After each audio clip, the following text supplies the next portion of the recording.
కవిత party పెట్టబోతున్నట్టు కూడా ప్రచారం నడుస్తూ ఉంది. నిజంగానే పార్టీ పెట్టే అవకాశాలు ఉంటాయి? ఒకవేళ పార్టీ పెడితే నెట్టు కట్టేటువంటి అవకాశాలు ప్రస్తుత పరిస్థితులు ఉంటాయంట. ఖచ్చితంగా ముందుగా మీడియా యాజమాన్యానికి ధన్యవాదాలు. ఖచ్చితంగా పార్టీ పెడతారండి.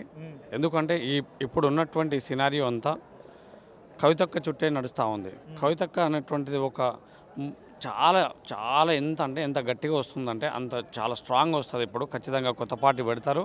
బీఆర్ఎస్ను, కాంగ్రెస్ని, బీజేపీకి తట్టుకొని ఖచ్చితంగా నిలబడతారు. యువతకు చాలా ప్రాధాన్యత ఉంటుంది ఇందులో. ఎందుకంటే ఈరోజు యువత నిరుద్యోగులుగా ఎంతోమంది ఉన్నారు.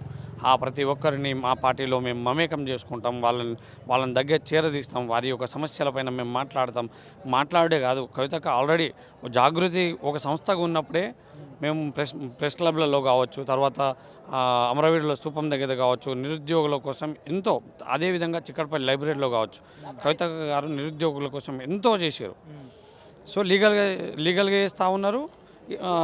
అన్ని విధాలుగా మాకు సహకారాలు అందిస్తూ ఉన్నారు. కాబట్టి ఖచ్చితంగా నిరుద్యోగ యువత కూడా కవితక్క వెంట నడుస్తుందని నేను ఢంకా బజాయించి నేను చెప్తా ఉన్నాను. అంటే ప్రస్తుతం ఉన్నటువంటి రాజకీయాల్లో ఒక మహిళగా కవిత బయటకు వచ్చి ఫైట్ చేయగలుగుతుందా? ఖచ్చితంగా ఒక మహిళ.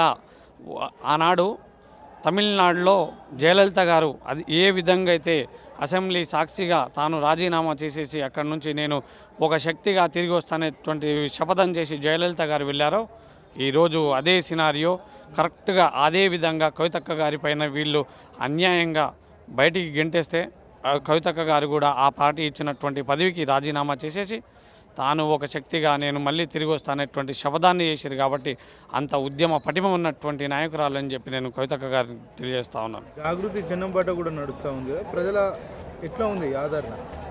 జాగృతి జనం బాట కార్యక్రమం ఇప్పటికీ మేము 17 జిల్లాలు కంప్లీట్ చేసుకున్నాము. అందులో చాలా అంటే ప్రజలకు ఎన్నైతే సమస్యలు ఉన్నాయో ప్రతి సమస్యను కవితక్క గారి దృష్టికి తీసుకొచ్చారు.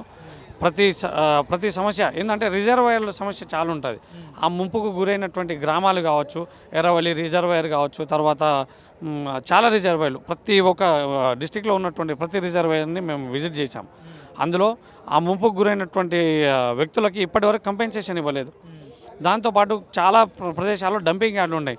ఆ ఊరు మధ్యలో డంపింగ్ యార్డు ఉంటుంది. ఎగ్జాంపుల్ అమన్గల్ కసిరెడ్డి నారాయణ రెడ్డి గారు వెంటనే స్పందించారు. మళ్ళీ ఆ యొక్క డంపింగ్ యార్డ్ని 16 ఎకరాలు ఉంది ప్రభుత్వ భూమి, అయినా కానీ వీళ్ళు దగ్గరనే అంటే జస్ట్ మున్సిపల్ వాళ్ళకి ఓ పెట్రోల్ డీజిల్ ఖర్చులు మిగులుతాయి అనేటువంటి ఉద్దేశంతో, వారి యొక్క దురుద్దేశంతో వాళ్ళు దగ్గర పెట్టేసి అక్కడనే కాల్చడం వల్ల ఆ పొగ అంతా ఆ యొక్క పరిసర ప్రాంతాలకు చేరవేయడం అనేటువంటి